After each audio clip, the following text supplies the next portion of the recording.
medyo half ng body ko, parang ano siya. Hindi naman siya paralyzed, pero namamanhid siya. Ganon, yung kalahati ng katawan ko namamanhid siya. Tas hindi talaga ako makadilat kasi sobrang sensitive sa light. And then, konting galaw lang nahihilo, din suka ng suka. So, yun nga, sabi nung official doctor namin, magpa-CT scan ako. So, bawal pala pag nagpa-CT scan ka. Anong high blood? Hindi naman ako high blood. Hindi ako high blood, guys. Clear naman ako. Ano lang talaga, may ano lang yung mata ko. Merong something sa kanya. So, tawag dito, nawala tuloy yung kinikwento ko kasi naman sa high blood. Paano naman ma-high blood? So, sa CT scan pala, bawal yung may mga metal sa katawan mo. So, hagoy talaga. Kahit bagong piercing tong mga yan, kailangan tanggalin talaga. So, tinanggal ko lahat yan. Tapos, isipin mo yun, isa-isa ko tinanggal. Isa-isa kong tinanggal talaga, Diyos ko. Nung time na yun, syempre medyo bago pa sila. Bago pa yung hikaw ko. Tapos, ito kasi yung hikaw na, alam mo yun, yung parang bilog. What do you call this one? Yung ganyan. So, hirap na hirap ako tanggalin siya sa hospital. Hospital ba yun? Clinic.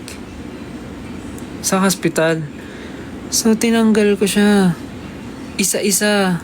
Especially yung nasa loob. Helix ba tawag doon? Hindi ko alam eh. Pero yung stud, ayan, yung mga stud. Pero yung isa dun sa loob, sobrang nahirapan ako tanggalin yung helix. Pero kailangan talaga tanggalin kasi nga bawal sa CT scan. So, tinanggal ko siya. No choice ako eh. Tapos, dumugo siya. Sobrang dumugo siya. Rook.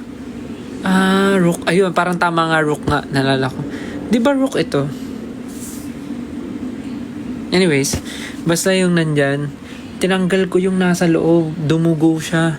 Tiniis ko talaga para dun sa CT scan na yun. So, ayun, naalala ko. Then, after kong magpa-CT scan, good thing naman, na-clear. Wala namang nakita ng something. Wala naman akong problema. Walang ang next dito, I check up. So, baka may kailangan paggawa talaga sa mata ko. Baka specialized specialized eyeglasses. Hindi ko sure, but yeah, yun na yung next na gagawin. So, going back to the story, yung sa earrings ko, after ng CT scan, so, dali-dali ko silang binalik kasi nga, bagong butas halos bagong butas. So, bawal siyang matanggal yung hikaw kasi baka magbara, fresh pa yung sugat. So, binalik ko ulit siya kahit dugo-dugo yung tenga ko, yung kamay ko dugong-dugo. Kasi nga, pinilig ko tanggalin. Pero, pagdating dun sa may rook, wala talaga mga dzay. Wala. Hindi ko na siya nabalik kasi sobrang sakit. Tapos pag natusok ko na siya, hindi ko na mahanap yung kabilang side ng butas. Kasi kahit anong kapa ako, hindi ko siya makapa yung butas sa part na yun. Kaya, so, ayun na. Nag-give up na ako. Hindi ko na siya pinilit ibalik kasi sobrang sakit. Sabi ko na lang sa sarili ko, pag bumalik na lang kami ng Korea, papabutas ko na lang siya ulit. Kasi sobrang gusto ko talaga yung sa rook na yun. Sayang. Well, that's life. Ano yung pa-laser? LASIK ba yung sinasabi nyo? Is it LASIK? Gawa ka alarm for us. Zay, sana okay ka na? Okay naman ako. Kailangan lang talaga, okay, so, yung nagtitrigger ng migraine ko is,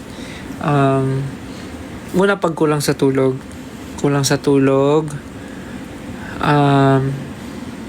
Sige, iano ko siya.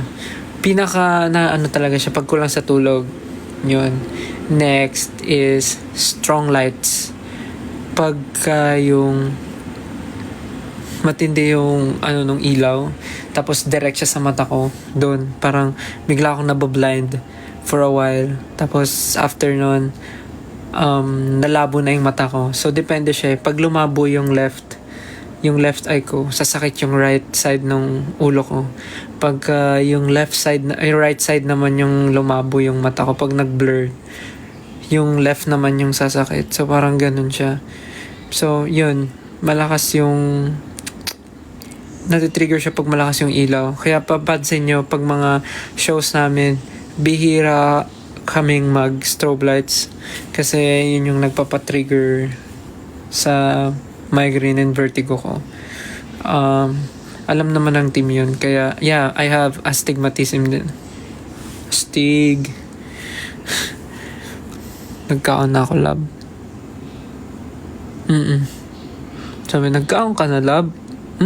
Kaon ako, lab. Tapos yun, nasa rider naman namin yun, sa lights, na hindi pwede na magpa-strobe ng sobra and directly sa amin sa stage kasi atakihin talaga ako, Jai. So yun ang story. Ano pa pala, nakalimutan ko. So pagkakulang sa tulog, tipong 2 hours, 3 hours, parang 2 hours tulog, tapos biglang gigising ng maaga, ganun. Tapos, dire-diretso, walang pahinga. Yun. And then, strong lights. Next is, pagka yung scent, yung sobrang, floral. Yung sobrang, mabulaklak na amoy. Okay naman ako sa ganong scent, pero, pag sobrang mabulaklak yung amoy, yun, isa rin yung sa nagpapatrigger. Yung sobrang lakas, yung sobrang bango na talaga, parang pag ginawa mong buhay yung Downy Antibac, Downy Passion, ganun. Kung ginawa niyo siyang tao at buhay siya at naglalakad, ganun. Pag ganun, yung sobrang, alam mo yung mga amoy sa, ito, don't get me wrong, I love the smell of yung mga bagong labang damit. Pero alam niyo yung mga amoy sa laundry shop, yung sobrang bango ng mga Fabcon, yun, pag yun naamoy ko talaga, isa yun sa medyo natitrigger somehow yung migraine ko. Anong Zonrox? Fabcon nga eh, ate ko naman Fabcon, yung sobrang bango. Parang mali yung Zonrox mo. Tapos siguro pinaka-least is paggutom. Paggutom talaga, like malipasan ng gutom, yun isa rin yun sa sa nalakas magpa-trigger. Though lately naman bihira ako magutom kasi on time naman ako kumakain. Kaya yun yung dalawa sa, yung pinakadalawa yung mabilis yung effect. Kaya rin, yung sa strong lights, kasama dun yung paggamit ng phone. Kasi pag nag-phone, diba, parang meron siyang, ang tawag dito, yung brightness, so hindi ganun kaliwanag yung phone ko. Tapos meron siyang yung eye protection something. Sa mga Android, kasi may ganun, yung eye protection something, yung parang mag-dim yung screen mo, tapos parang medyo yellowish siya. May ganun sa mga Android, may ganun sa Xiaomi.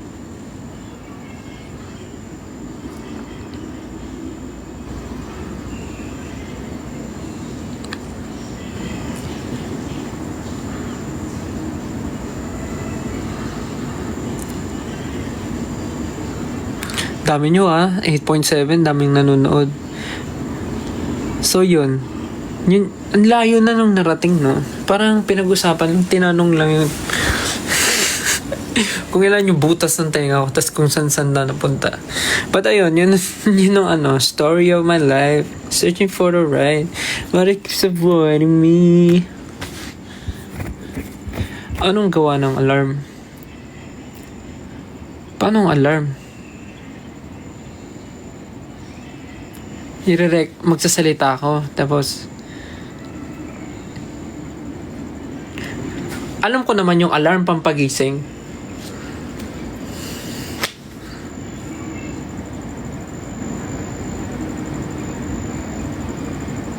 Like, magsasalita lang ako, tapos parang gagawin siya. Hoy, batugan, gumising ka na. Hindi ka princess. Ganon.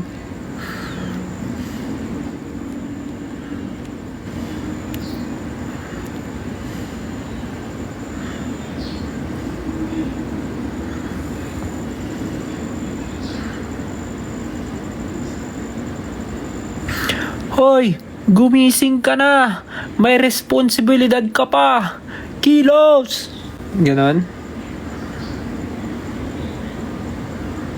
O gusto niya yung good morning. Kilos ka na. Pag di ka kumilos, kikis kita. Yeah. Ganon bang mga pampagising gusto niyo?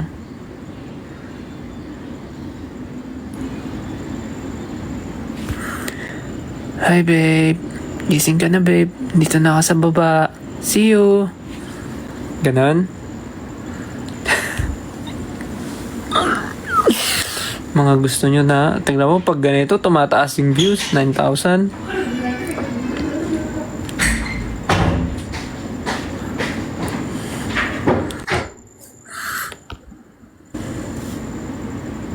Yan may alarm na. Pwede na yun.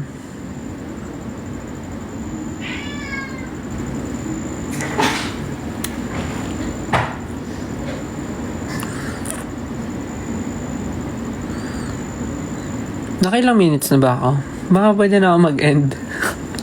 Sabi naman ni TikTok, saglit lang eh.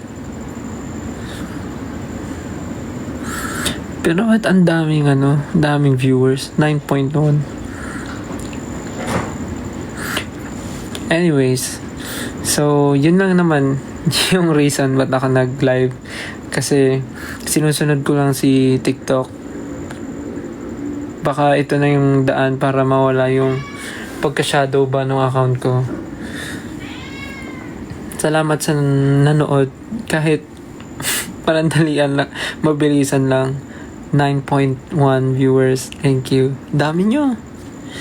Bawi ako next time. Kailangan ko na rin magpahinga.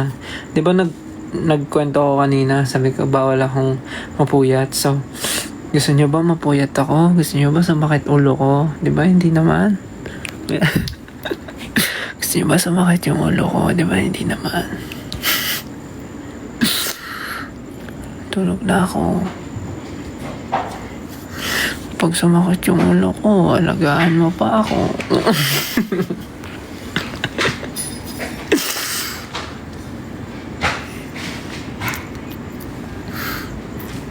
Sige na. Basta yung kayo na lang mamili dun sa mga alarm na sinabi ko. Bahala na kayo kung anong gagamitin nyo dun. Basta ang goal, sana magising kayo at sana maging inspired kayo sa pagising nyo tuwing umaga. O siya, kailangan ko na magpahinga. Ako'y babiyahe pa para umuwi sa aking bahay. Dahil wala po ako sa aking bahay. Ako po ay nakikain.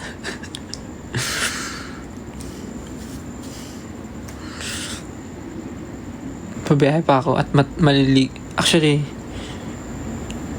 pa ako pag uwi. Okay, sige na. Thank you. See you soon. Matulog na rin kayo. See you. Bye-bye.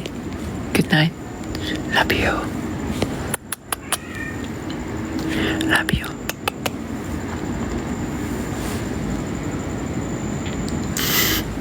Good night. Bye-bye. See you.